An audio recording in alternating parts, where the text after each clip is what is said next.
Welcome to The Ride with Chevy and Nasty. Host Randy Chevrier and Sheldon Napastia guide you through great stories that spark great conversations. Two really big guys talking a big game. The boys are locked in and ready to go. Welcome to The Ride.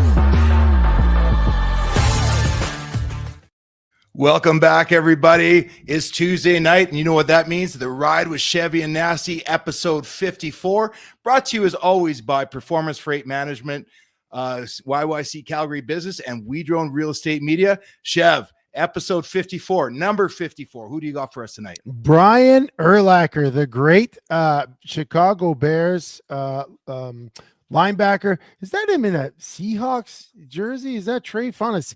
No one remembers. That's not Urlacher. Trey, no one remembers Urlacher for the Seahawks. I know what's going on. Seahawks, I know that's Trey's team. That's Trey's. He's putting his stamp on number 54. Yeah, and I guess maybe that's allowed. That's certainly not Brian Urlacher. But perhaps another number 54. I was looking back through. That's Bobby history. Wagner. He's calling us a fool. Well, Bobby, you know Wagner. what? We got the same pipes, but you know what? Bobby Wagner is not as famous as Brian Urlacher. Like, he's not even on the list as far as I'm concerned. Sorry, Trey. He's not there yet. Who's your 54? I got another number 54. Looking back through Stamp's history, because there's not a lot of famous number 54s, but I found John Frazani, right? The legendary Calgary football player. Owner of the Stampeders, businessman, built Sport Check. He's a man who almost single-handedly turned the Stampeders around back in, what year did they buy it? 2004, 2005? 2005. Tremendous the first year you got here.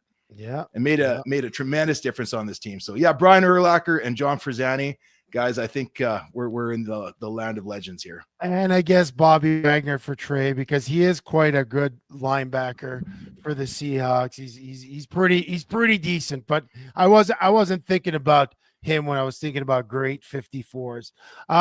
Nasty, we're gonna get this show going. It's time for some 300-pound poetry. And now, 300-pound poetry with Chevy and Nasty. There's a time for talk, there's a time for action, and this 300-pound ride is starting to gain some traction. And in a move so fresh and unpredictably bold, the Elks welcome new head coach Mark Kilam to the green and gold. A career Stampeder, but now alliances will change. For him, the Labor Day Classic will be really quite strange. College football rivalry brought in the ugliness and all after some intense games ended in an all-in-all brawl. A Jags QB got knocked out, though that wasn't the defender's intention. He hit a defenseless opponent in the head and now faces a 3-game suspension. Yep. Nasty challenged me last week to keep this to a 1-hour show. No overtime or rambling monologues. So let's hit it hard and let's go. Yeah, let's you did go. challenge me. You said that Chev, I want to get out by 11:30. I want to get out in an hour. And I was like, you know what, Nasty, as we're trying to evolve this thing, as we're going to do some different things, I said, okay, I'm on board. So today we got Trey. He's going to be keeping an eye on that clock. He's going to get us in and out, let us know when we got to get out. But before we talk, we got to figure out what we're talking about today. So, Trey, let's pop up the slate. Let's see what we're going to talk about. We did the 300-pound poetry. First segment, we're talking about Mark Kilam. Mark Kilam, the new Edmonton Elks coach, friend of ours, maybe a friend of the show. I think he's a friend of the show. We'll hit it with a little bit of Trey's trip to Vancouver, the Blitz, studs and duds. And we might pardonnez-moi, Mr. Joe Bidon. Big news this week for sure. Yeah. So Sheldon, you would kick it off, man. Let's kick it off. That's funny. Daryl writes in, only 55 minutes left, boys. We got this, Daryl. We got this. You know what, Chev? I'll tell you what. The big news of the week, and we've been talking about this guy for some time. I mean, even back to last season. What is the future of him? And obviously this week, the big news in the CFL, one of the major stories in the CFL, Mark Kilam, the former hamstring stretcher for the Calgary Stampeders, You're really on that hamstring stretch. Well, that's how I only played with him as a hamstring stretcher. And then he, got into coaching and assisting at different positions, worked his way up to one of the most respected special teams coordinators in the league, and named associate head coach. This year, Stampeders are making some changes. They let him go. But the very first hiring of the year of the off season goes to the Edmonton Eskimos, hiring Mark Kilam as their new head coach. Chev, you played for Mark Kilam. What do you think about this whole thing? Yeah, well, first of all, I know, and you say you call him the hammy coach. Well, he's a hammy coach. Stretch your hammies with his long flowing locks, and he's cut them off. But over the year, I remember when he first came in, and he wasn't the hamstring stretcher. I mean, he was the strength and conditioning coach, and he was very knowledgeable at what he did, very passionate about what he did. And he changed up a lot of the things that we used to do in terms of how we warmed up, and stretching was done after you warmed up. It wasn't like stretch lines at the start of practice like we used to do in the archaic days. He made a real impact right from day one. Yeah. But his passion and his willingness to learn and ingratiate himself into the system, he quickly started moving up the ladder. Yeah, and I guess where I was getting at and where I want to start is if you only remember him for where he started, you don't put any respect in his journey. You got to understand, this guy has been in the CFL as a coach on the same team for the last 20 years. For the last 20 years, Mark Kilam has been with the Calgary Stampeders. Yes, he started as a strength and conditioning coach, worked his way into a defensive quality assistant with Coach Crehan. He worked his way then into a linebacking coach position. Then I believe he switched sides of the ball in Huff's first year as head coach, maybe first 2 years. He was doing some stuff with the running backs, offensive quality control. He was learning under some great minds at the time. Then when Craig Dickinson left for actually he just quit football for a couple of years before he resurfaced, I believe, in Winnipeg and then a couple of other places. Mark got the job as a special teams coordinator, and he held that post from, I believe, 2012. I'm going to say maybe even a bit, maybe 2010 up until this past season. And, when the Stamps let him go, there was no one. I mean, we criticized the Stamps for a lot of things. A lot of things we criticize him for, but not one time did anyone ever say, man, those special teams suck. We got to get rid of Mark Kilam. This is a guy that developed Rob Maver into one of the greatest punters that the Calgary Stampeders have ever seen. This is a guy that handpicked Rene Paredes into being one of the greatest kickers that the CFL has ever seen. He's had schemes and returners that have been successful year in, year out. And like I said, no one said, man, we got to get rid of this Kilam guy when it came time for the Stamps report card at the end of the year. But they did get rid of him. And I believe personally that Calgary's loss is going to be Edmonton's gain. Well, really quickly after that all came down too, Rob Maver comes out writing that big op-ed piece that's been out there. A bunch of players came out with quotes in defense of Mark Kilam. Now, I know, and I wasn't trying to be disrespectful, but it's one of those things. It's like, Chev, if your kid brother's son was out there running balls back on the field as a ball boy, that's what Mark was like the first couple of years that I was there. But you got to play under him, and reading what the players have spoken about, they speak really highly of him. How would you describe Mark Kilam's coaching style? Was he just a passionate energy guy? Was he a teacher? Was he an X and O's guy? Like what is Mark Kilam? Because a lot of us don't know. He's all of those guys. So he's passionate. He has passion for the sport. You got to understand, when he was in his first couple of years with the Stampeders, he wasn't getting paid.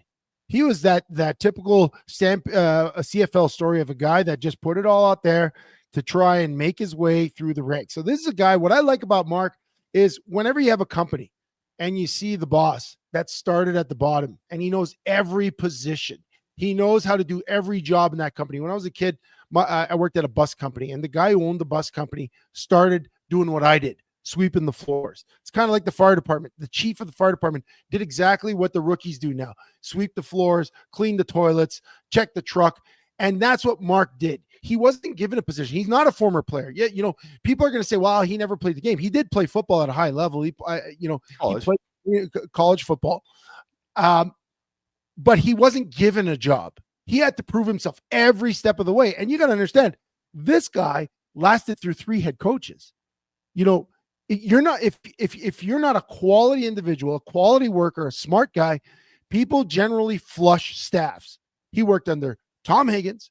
He worked under Coach Huffnagel, 2 vastly polar opposite type coaches, and then Dave Dickinson, who's somewhere in the middle. So he lasted through 3 head coaches for 20 years. That says something about him. But what I know of him, he's an intense guy. He's passionate. He's very, very smart, very prepared, and he's a player's coach. He knows how to motivate the guys. He knows how to speak their language. He's a younger guy. He understands the younger athlete. And I think the reason why he saw so many guys step up, there was a quote from Alex Singleton. Alex Singleton is in the NFL. He's worried about the Denver Broncos on Monday Night Football versus the Browns. He comes out and makes a statement about Mark Kilam being an Edmonton Elks head coach. There's a reason why guys have this guy's back, and there's a reason why I believe the time is right for him in Edmonton. Well, and that's one of the things too. I watched a couple of interviews with Ed Hervey, and it was interesting too, because one of the articles that first came out is, hey, I heard what the players said about this guy, and I just knew we had to talk to him. But then in an interview, he came out and said, listen, it's more than just that. I needed to know his approach on football, his approach on discipline and consistency. I had to know his approach on everything else. And he said clearly right out of the gates, he was expecting this process to take a while, but Mark Kilam stood up head and shoulders above anybody else that he was interviewing. Now, my next question is this. So you talk about he's been in one program for 24 years, 3 coaches. Sometimes that's out of merit. Sometimes it's because out of convenience. Yeah, the guy's local. He's not going anywhere. He does a good job at this. But Ed Hervey saw something in him to give him that first opportunity that everybody needs to get as a head coach. My question, though, there's jobs and then there's jobs. This job is going to require a 180-degree turnaround in terms of team culture. It's going to be a real tough first job. You've even got an offensive coordinator that wanted the job, and as far as I know, he's still there. Do you see Mark Kilam, and on his hand on the heart, is a guy coming out through the path he's taken to be able to bring that kind of change, that kind of consistency, that kind of confidence that you're going to need as a head coach to win the guys over and turn that ship around? It's a big job. Yeah, you know what? It's a big job. I think in terms of the coaching selection process, yes, Rick Campbell is out there. We talked about it a couple of weeks ago. I'm surprised they didn't go back to Rick Campbell. I mean, they went to get Chris Morris as the president of football ops. They went to get Ed Hervey as the GM. I thought they were going to go back to the Edmonton way. But it looks like they're going back to the Edmonton way with a little bit of a twist. And the twist is, hey, let's take a chance and let's do something new. And yeah, you're right. They're going to have a culture shift. It's going to have to shift away from the Coach Jones and sort of the void that was left there and Jarius Jackson being the interim head coach. But Mark Kilam is a passionate guy. He inspires guys to play. And the test is not going to be in terms of Mark Kilam's skill set. I believe Mark Kilam has the skill set. He is ready. He's been ready for this. He was the Stamps associate head coach. He was the next in line to Stampeders until the wheels kind of fell off the last couple of years. Craig Dickinson comes to Stampeders. He's a special teams coach. He's been a head coach. It made almost Mark expendable just for that reason. That's got to be motivating right in itself, right? To know that, like, I know Craig Dickinson's a qualified guy, but to actually be replaced by the general manager's brother is got to be humbling. But again, that's in the rear view mirror. And I believe Mark Kilam's biggest job right now, and the only thing to focus on, not the culture, not the double E, is selecting a staff that he can work with so they can play football, as he said in his press conference, football that the fans of the Edmonton Elks can be proud of, a brand of football that people can get behind. And I think he can bring that. He's got it. And he's been, again, he looks like a young guy. You only had your limited experience with him when he was early in his career. I retired in 2017. I still see him. I actually saw him. It's funny. He was named on Saturday. I wished him congratulations when I saw the rumors. He told me they were true. On Sunday, I went to play ball hockey, and it just so happened that the place we play ball hockey is exactly the place where him and I met 20 years ago where we were training. And he was there picking his daughter up of basketball, and then they were going straight to Edmonton. It was very poetic that I ran into, but he's excited. I think this is a big deal. Selecting the staff is the first challenge.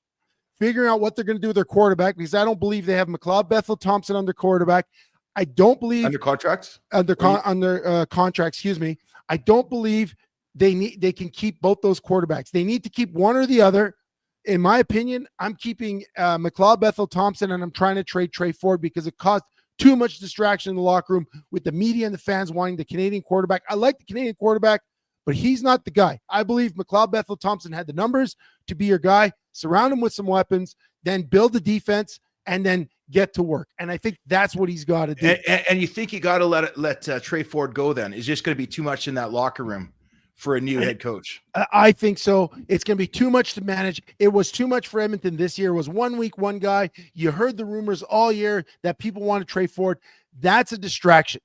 So let me ask you distractions. We got a couple minutes left. So let me ask you this. Speaking of distractions, this is the one that gets me. So he's going to have to step in. The staff is hugely important. We can talk about that another time, but we all know that you need the staff around you.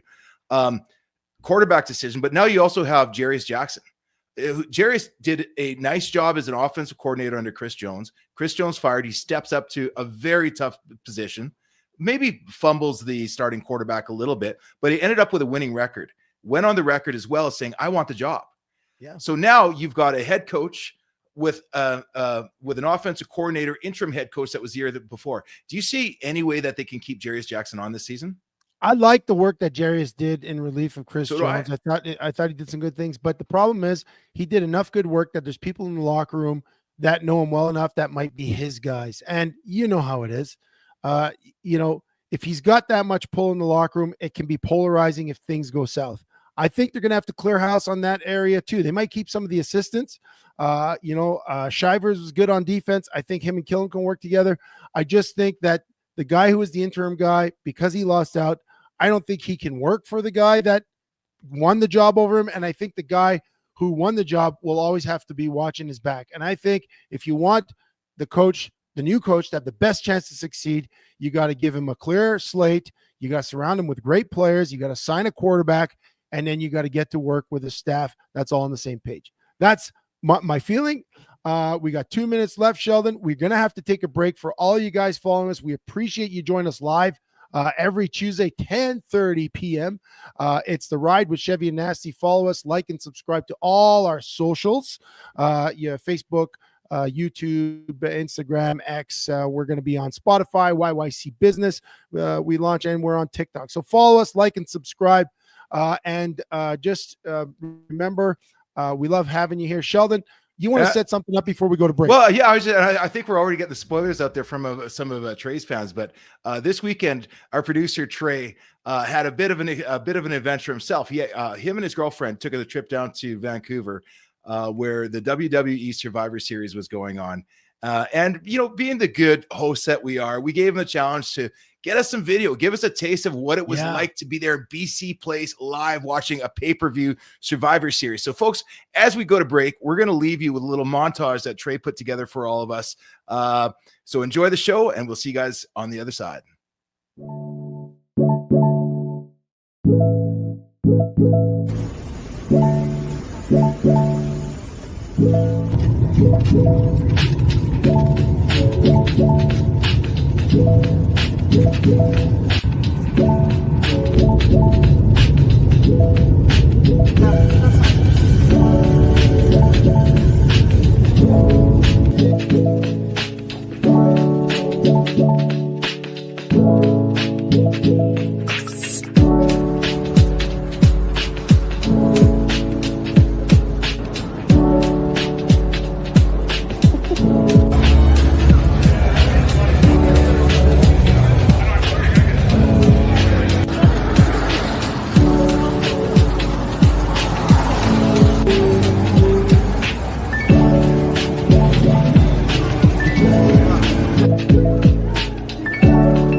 Performance Freight Management is a global logistic freight shipping company that will handle the entire shipping process for any package to any country. Whether it be a simple truck shipment from your office to Toronto or your company importing generators from China, PFM Freight handles it all. We have the expertise and technology to handle any shipping requirements. Skip the guesswork and let us take the shipping pain off your plate.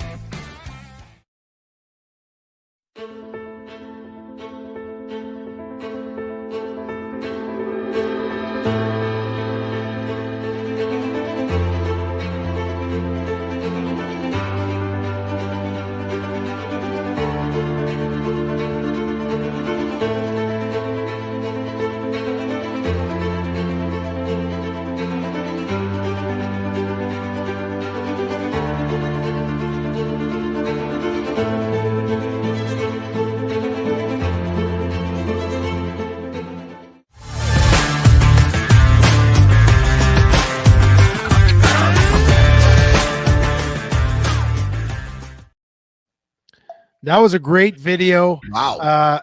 Trey living out his bucket list, going to the WWE Survivor Series Warzone out in Vancouver at BC Place. Great job, Trey. Thanks for again, we talked about it last week, and you did it. You and Tamron went out, had a great time, saw some nice food as well.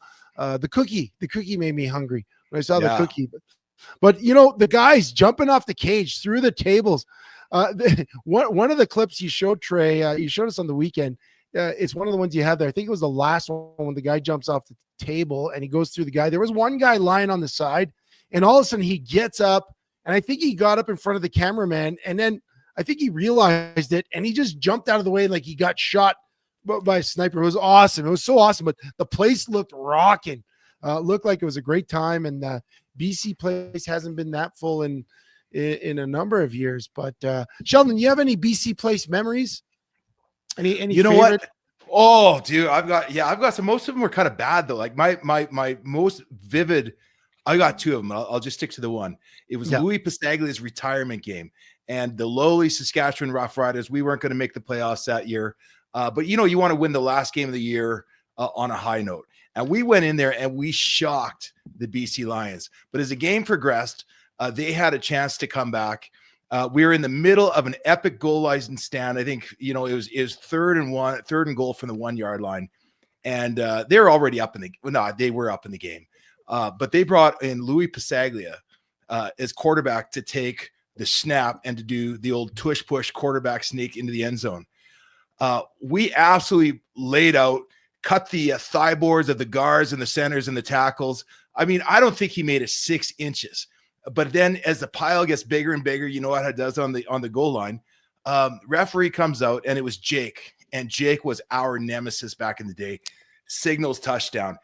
There was no instant replay back then. It was clear that he was a half yard short or more, but they actually gave him the touchdown, meaningless touchdown to them. Maybe it meant something to him, but for us, we're playing for our pride, Chev. And we start talking about referees impacting games. Yeah, I felt like it was scripted. I was pissed off after that one. And that was probably one of my harshest BC Place memories, although I have more. How about yourself? I got a couple. BC Place was where I played my last game when I was with the Riders in 2017. And I've told that story where they got my name on my jersey wrong, my last game in 16 years. One of the more memorable ones was right after they opened the new BC Place after the renovations, which was awesome.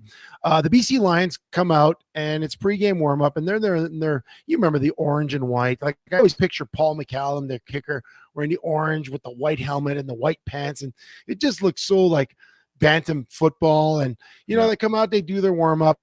Then they go back in to the locker room. You know, everyone goes back into the locker room. And when they came out for player introductions after we took the field, they came out in those black ninja suits where, you know, it was their third jersey. We hadn't seen this ever. It was black. The numbers were black with the orange outlet. They all looked like Snake Eyes from G.I. Joe. It was the coolest jersey reveal I had ever seen in my life. It was before social media was a really big thing, so you didn't even know that it was coming. And that got in our heads. And I will never forget that, because that was like as an opponent, I was like, that is the coolest thing I've ever seen. Like, this stadium was beautiful. It was full. It was like the one of the opening games with a big, huge screen. Right, it doesn't rival the Dallas one, but it's in Canada. It's the nicest jumbotron, and it's pretty legit. And it was full, like both decks full. And here they come out with these black ninja suits, and we're like, oh man, we're done. Like they had us. They had us. They had so much swag. Come on. They had, oh yeah, like that's all guys were talking about. They got in our heads. They got in our heads. And there's another situation we'll talk about later. But yeah, let's move on from BC Place. Again, Trey, thanks for putting that together. We're gonna hit the Chevy and Nasty Blitz. Time for the Chevy and Nasty Blitz.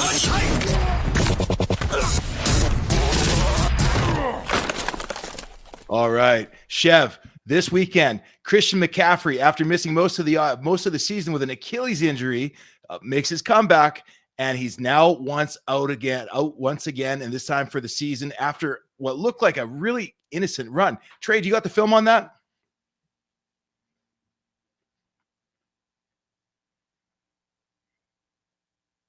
Oh yeah. Now, the play before, it looked like he might have tweaked something, but this is just weird, right? It just puts himself down. I don't know. Can you hear me right now? I think we're not muted. Yeah, we're not muted. Just a weird kind of thing. And it gets me thinking, when you see these weird injuries in the weird season that he had, Chev, think back. So this year he graces the cover of Madden football. And we've all known about the Madden Curse, especially back in the early 2000s. Is the Madden Curse a real thing? So that's my question for the Blitz. Yeah, because that's weird. Yeah, it's a real thing, man. I believe it's a real thing. The EA Sports came out publicly and said that the Madden Curse is not a real thing. And when someone comes out publicly to deny something, chances are it's real. And you look, Trey put up this great graphic here. I mean, more often than not, that green bar there underneath the players means that they are cursed. So more often than not, any player that's been on the cover of Madden has been cursed. It's a real deal. Christian McCaffrey, the great running back that he is, there were articles in the summer when he got named as the Madden cover boy saying, man, we hope in San Francisco better hope that the curse isn't real. Not only does he get injured once, he gets injured twice, and once on his return game. Now, probably not a great idea on San Francisco's part to play him in a game that's in the snow where the conditions and the footing isn't the greatest with an Achilles injury. But man, it is 100% real. And if you want to break this down further, Sheldon, if I'm a player and they're saying, hey, would you like to be on the Madden cover? I'm probably going to say no. I am probably going to say no. Well, you just look at that graphic right there, and the first 10 years of it were just uncanny. I mean, going back to, I think it was 2000 or 2004, 2000, I think was when they brought it out. Now it's even out over the years. What I was reading is somewhere around 60% right now. We're 60% cursed. That's one guy in the NFL cursed 60% of the time. The last few years have been a little gentler on the guys, but yeah, it is uncanny. You could not pay me enough money for that honor. I'll tell you what, the front runner for the cover this year is Saquon Barkley. I was talking to my kids. I was like, guys, who do you don't do it? Do you know, I did some numbers. Running backs 100% of the time have been cursed. Have 100. So 6 of 6 running backs that have appeared on the cover have been cursed. Now I'm telling you, we're talking about Eddie George fell off a cliff. Marshall Faulk fell off a cliff. Sean Alexander fell off a cliff. And these are guys that had 5 consecutive 1,000-yard seasons fall off a cliff. Peyton Ellis for the Browns. He was a fullback that had like an over 1,000-yard season. He was like the poster child for the fullback. They thought that he was the next coming of Mike Allstott. Fell off a cliff. Never even, I don't even think he played again after that. And then you look at Adrian Peterson, fell off a cliff. You're missing Brett Favre. Well, keep going. Keep it coming, Chef. I'm talking I'm talking about running backs. Running backs. I'm not running. And then Christian McCaffrey, that's 6 of 6 running backs. If you're a running back and they ask you to go on the cover, if you're Saquon Barkley, say no thank you. If you're Jacobs in Green Bay, say no thank you. Just say no thank you. Quarterbacks, a little bit better, but we're 7 of 11. 7 of 11 quarterbacks or appearances on the cover have been cursed. So you're talking about Dante Culpepper, fell off a cliff. Michael Vick fell off a cliff. Donovan McNabb, after his Super Bowl MVP season, fell off a cliff. Vince Young, he couldn't even make the Rough Riders when anybody made the Rough Riders. The only guys that were successful in the last couple of years from the quarterback position on the cover, Mahomes, Brady and Mahomes shared it. They were both fine. Brady when he was a solo, and then Lamar Jackson. But it says Josh Allen fell off a cliff. So I don't know. And then there was Ray Lewis. He fell off a cliff, sort of. The season after kind of got hurt. Yeah, the season after. And then DBs, you're one of two. You're either Richard Sherman, who didn't fall off a cliff, or you're Troy Polamalu. So I don't know. Maybe I should pick one. I'll tell you what, Chev, I appreciate your research on this, but I think you prove the Madden curse is real, man. You could not pay me enough for that. What do you got? Absolutely. So on Sunday, Detroit Lions coach Dan Campbell was caught off guard by a reporter when they asked him about Jamar Gibbs' social media post, which in the background, I guess he was in one of the meeting rooms. It had all their offensive plays with all their terminology, their verbiage, and what it means. And when Coach Campbell was asked about it, initially he was like, "Oh, I didn't even know about this. Like, this stuff can't be out there." Later on, he was on a radio station. Trey, let's play the clip of Coach Campbell being asked again about this. I know everybody protects their playbook, protects their calls. Probably a story that you didn't think you'd be talking about this week, but Jahmyr Gibbs puts out a photo, and I got to imagine he didn't intend for part of the playbook to be out there. How do you handle a situation like that, and then does it change the calls that were exposed? Yeah, I don't. Like I say, I know what it is, but I'm like, you know what? We might as well just put everything out there. I don't really give a crap. I mean, if we're going to lose because of code words, then we're not good enough anyway. So I think we'll just post the whole freaking playbook out there and every code word we've got. And it doesn't matter. It's not going to hurt us. It won't affect us. And it's all good. Now, this is an NFL coach, right? And I mean, these NFL playbooks are thick. The NFL fines guys thousands of dollars if they lose or share the playbook. Like, it's not a little deal in the eyes of the NFL. But Dan Campbell obviously walked back on his initial shock and reaction, maybe sensing that the reporter was trying to see if there's any tension between him and the player. Is this a case where Dan Campbell publicly is basically standing up for his player by not by not putting more attention to it than it probably needed? Or does he genuinely think that he doesn't care what people see? They still have to play the game, and it doesn't matter. Where do you think he is on this? Well, first off, I think he absolutely cares, because every level of football I've ever played was big trouble. You couldn't leave your playbook in a hotel room, especially when you're on the road. Now, how big of an impact is it really going to have? I think for me, we've seen this before, where the first impression that I would get is I'm getting played here, right? I'm getting set up. It's opposite land, bizarro land is all mixed up. But the fact of the matter is there some benefits you can gain from it? And the truth is, yeah. I mean, I remember playing against Montreal when Brian Chew was the center, and I got a couple of reads on him, and I played like a zero nose where I had to beat him to play side. And you remember Brian Chew is super fast. Yep. Those advantages absolutely played in big time. And so if I know the coverage, if I know they're going to a slide protection on this down out of this set, then I'm pretty sure I know what the play is coming at me. So there is something to be lost by that. But at the end of the day, X's and O's and play calls, you still have to play the game. And if you're not prepared as a defense for what they're going to do, you're not going to win. And if you're guessing based off of the plays that they're calling, it's in your head that, okay, they're doing this. I think they're doing this.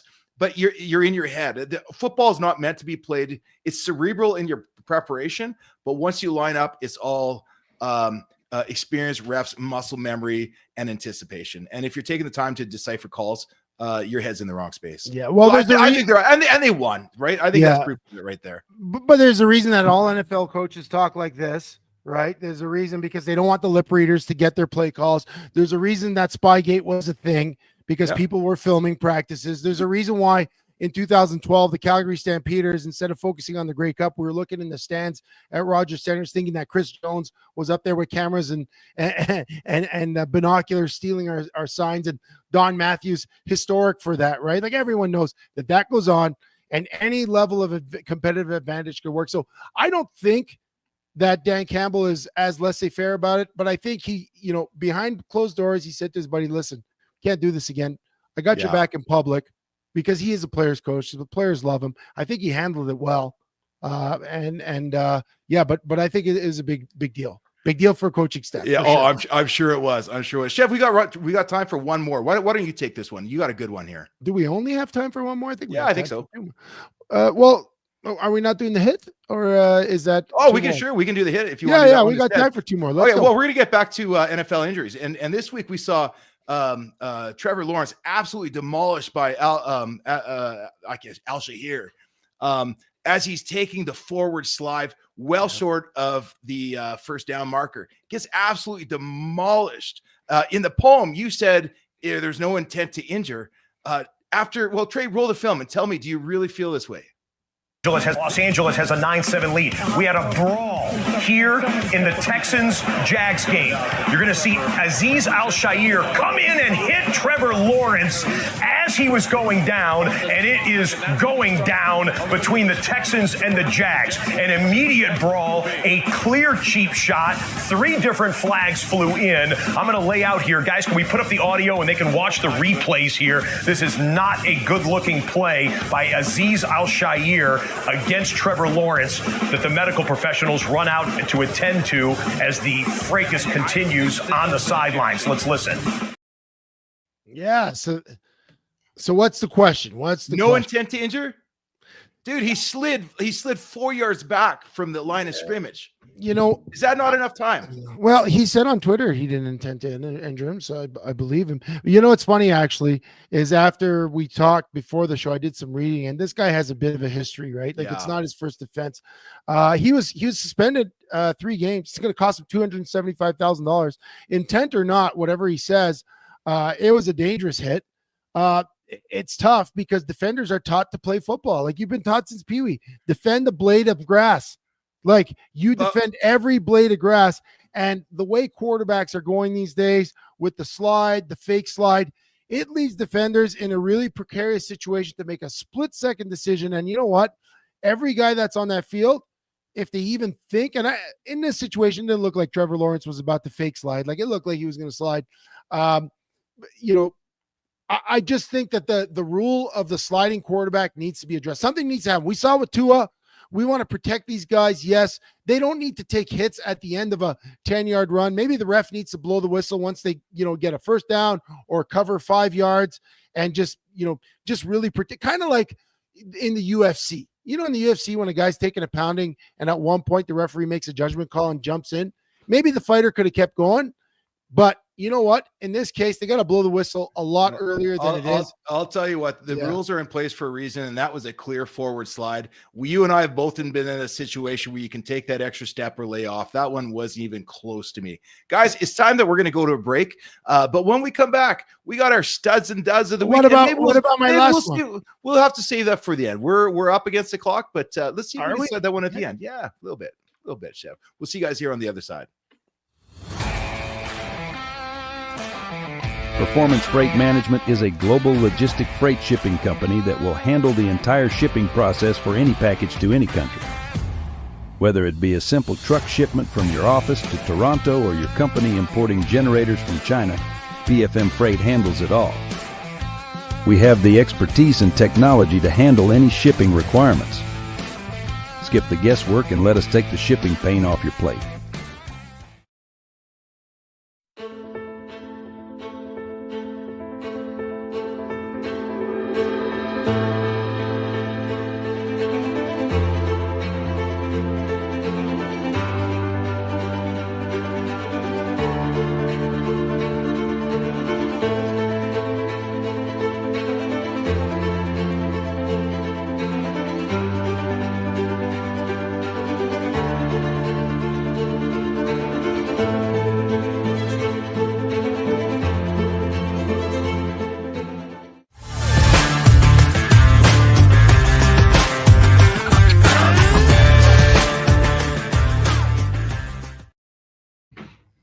We're having some trouble in the hen house here. No, Chevy's not happy with me at all. I'm not happy. I'm not happy. This is live show. This is live show. I'm not happy because we cut to commercial early. We have four blitz questions. We got to hit them, but we cut it on the 20s. Anyway, no, Trey's the producer. Trey's the producer. He got the time. He would have got us on time in and out. Trey's bossing me too. All right, my bad. I think we're gonna wrap up the show with it though, because I think it's a great conversation. Okay, so where do you want to go now? You're the producer. No, that's carry on. With what? What do we carry on with? Are we going to studs and duds? Is that where we're heading? Studs and duds. All right, so we're going to go studs and duds of the week. Sheldon, what's your first? Are we going duds or studs? What do you want? Let's go duds. We can start with duds. Hit your dud. My dud of the week, Chev, is the Canada Post strike. Now, don't get me wrong. I know strikes happen and everybody has their right to work and to strike, power to the people. But you know what?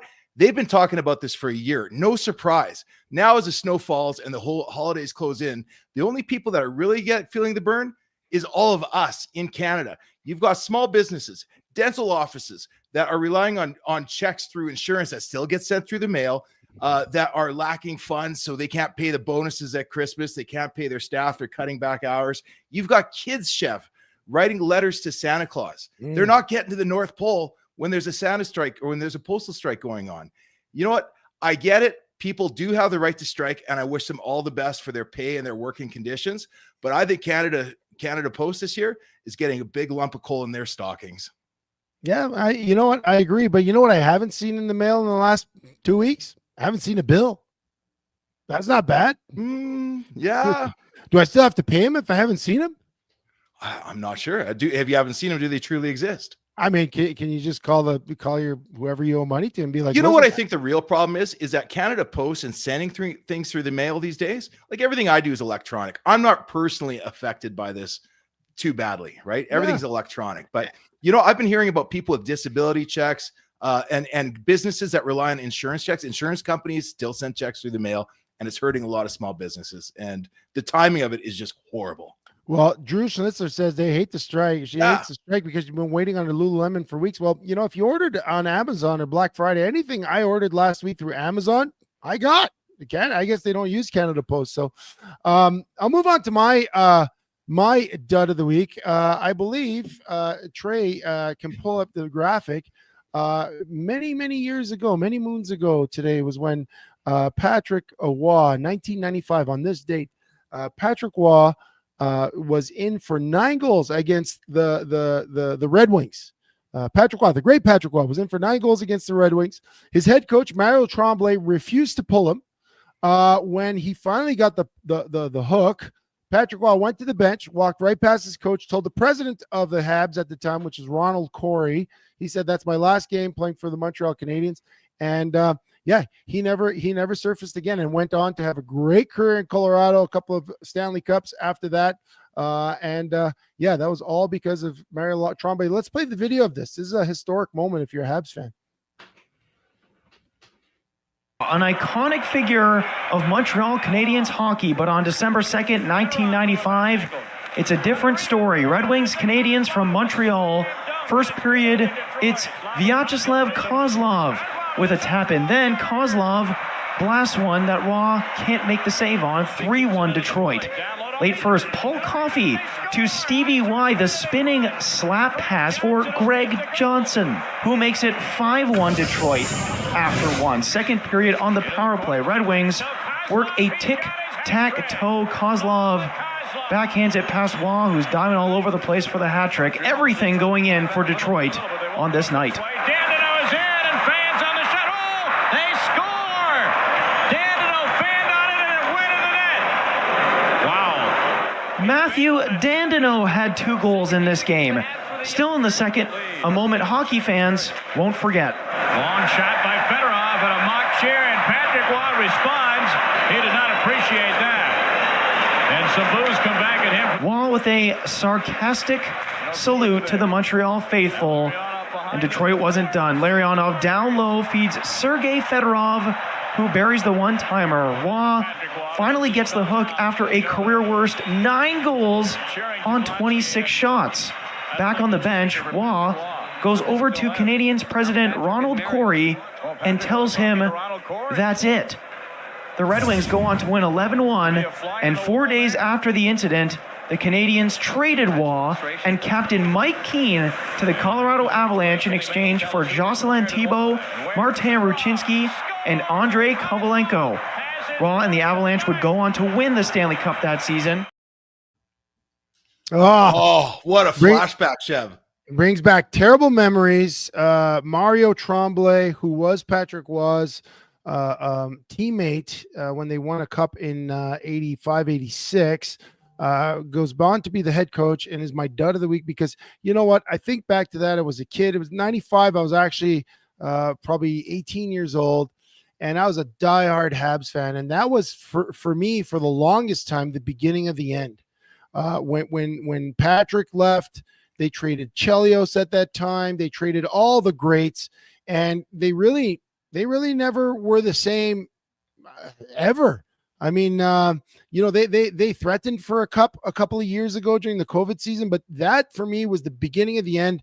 I had become a Toronto Maple Leafs fan, believe it or not. We talked about this in other episodes for a while after that because Toronto had players that I liked. But man, I divorced the Canadiens for a long time. We made amends a number of years back.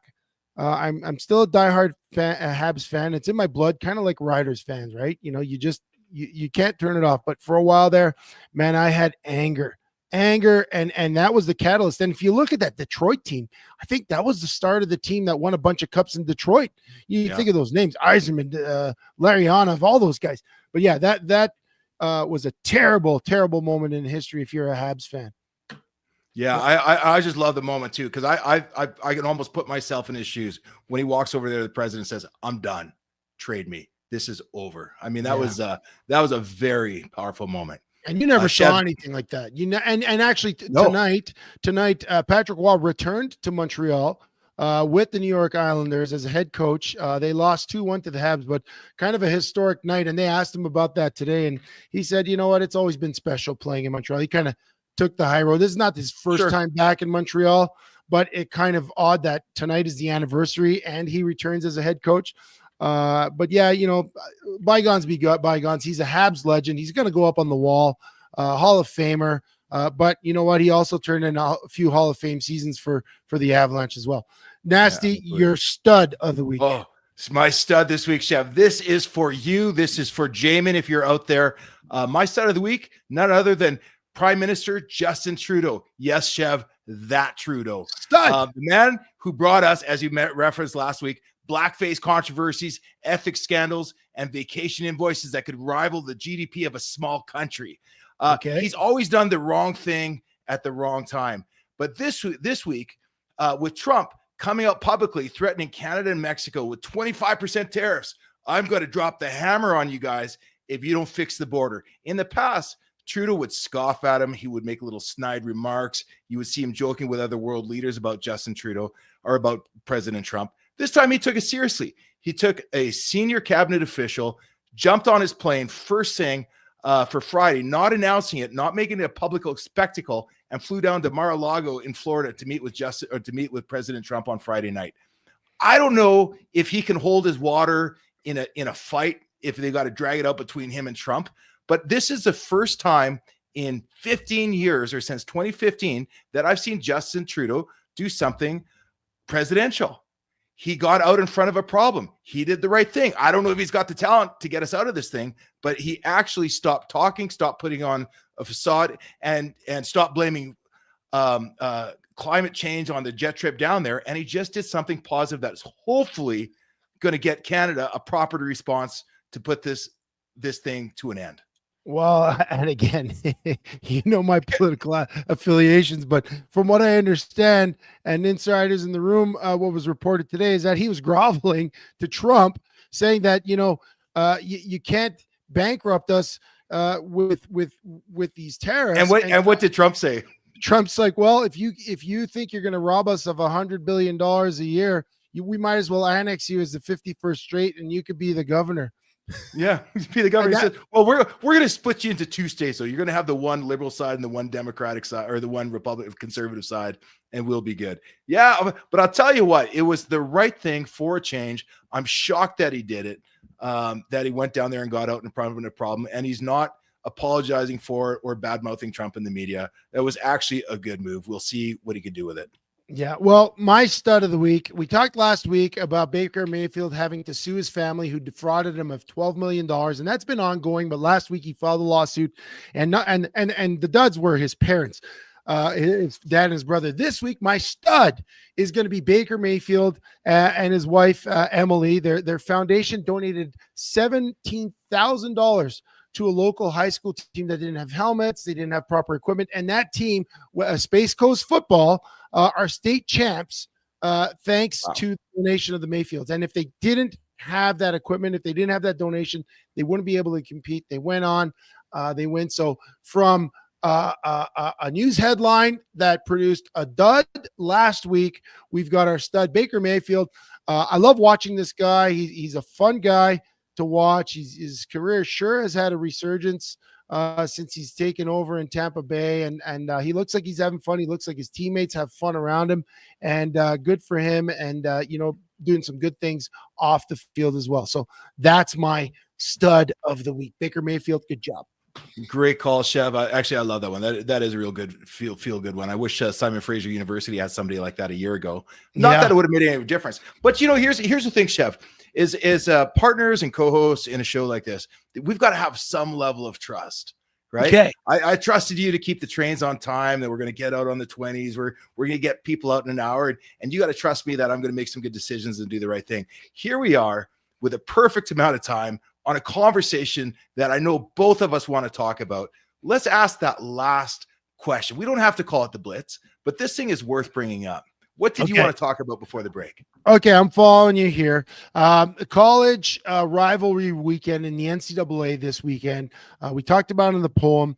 There were some post-game traditions that sparked brawls as Michigan, NC State, Florida, even Arizona, I believe Arizona, celebrated by planting flags in their opposing teams' logos. This sparked some outrage from the losing teams and chaos ensued.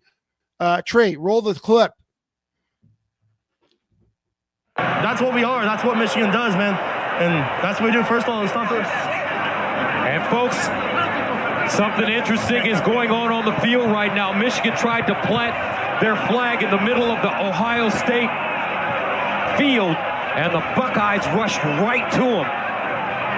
And now there's some skirmishes going on the field.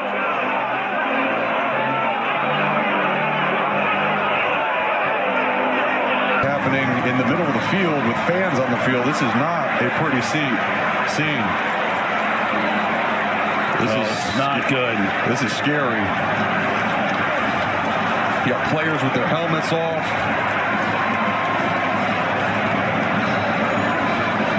This is a bad scene. Both in the middle of the field, the fight is spilled over to the NC State bench. The NC State wanted to plant the flag in midfield, and players like J.J. Jones took exception to it. Yes, first round playoffs, Tennessee State and Montana. As we go final, as Florida plants the flag. We've seen this cause chaos around college football. Started with Michigan, Ohio State, UNC, and North Carolina State got into it. And They got to get rid of this flag planting stuff. This is causing too many problems here. So, Nasty, you played in the NCAA in Iowa State against big rivals, Iowa.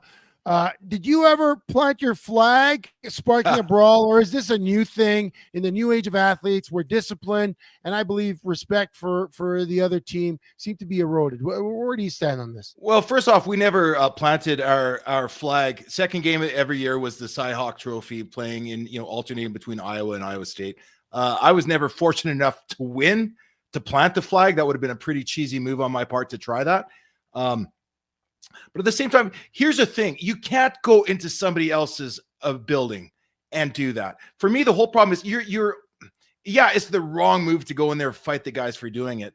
But the problem here is, as long as the NCAA allows things like this to happen, you're going to get these fights. You're trained to respect the logo. Chev, you've probably never once stepped on the Eskimos or the Stampeders logo in the locker room. It's just not done. Let alone to let somebody come in there and just plant a flag on your turf. I think that's one of those things that you need to regulate out of the game, that's an instant disqualification.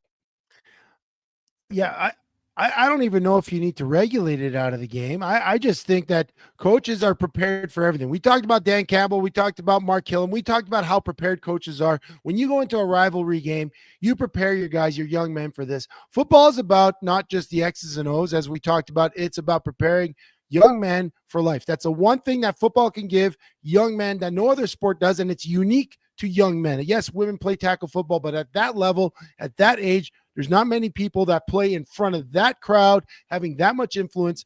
And I believe that the coaches of those teams did it wrong. But there is one coach out there that did it right. I want to play the Steve Sarkisian clip. Steve Sarkisian of Texas versus Texas A&M. Let's take a look at this. Has avoided a possible post-game scuffle after they beat Texas A&M. Texas players celebrated on the field, but some moved midfield to the Aggies logo, but head coach Steve Sarkisian stopped it, telling his horns to pull back. Rivalries are great, but there's a way to win it with class, and I just didn't think that's the right thing to do. We shouldn't be on their logo. We shouldn't be planting any flags on their logo, and I'd like to, whenever that day comes, get the same respect in return. Yeah. I see the comments and guys are saying, well, don't lose. I'm not saying don't celebrate. Rubio. Not don't celebrate, but celebrate with class. I like the way Steve Ferris, there's a way to celebrate. You celebrate with your teams, among your fans. You don't degrade the other team that you just won in competition with. That's my personal opinion. I think that's the way I mentor guys, young kids. We're going to beat the tar out of them, but then we're going to celebrate amongst us. You know what, Chev? That's how I got one thing to say, and then I'm going to give you the last word. In football, you can't go to the other bench and walk in there and flip them off, drink their Gatorade, knock over their trainers. You just leave them alone. When you win, you're not entitled to go into their bench area and cause a ruckus. And for me, the same thing at the end of the game. The only way you're going to get rid of this is to take it right out of the game. If you plant a flag on my field, I'm sorry, we're fighting. As bad as it is, the only way to really avoid this is like Sarkisian did, kept them, pushed them away, and the players listened to him. But you got to regulate it out of the game and with some serious consequences, or else you're going to see more of this. That was 3 fights in one day.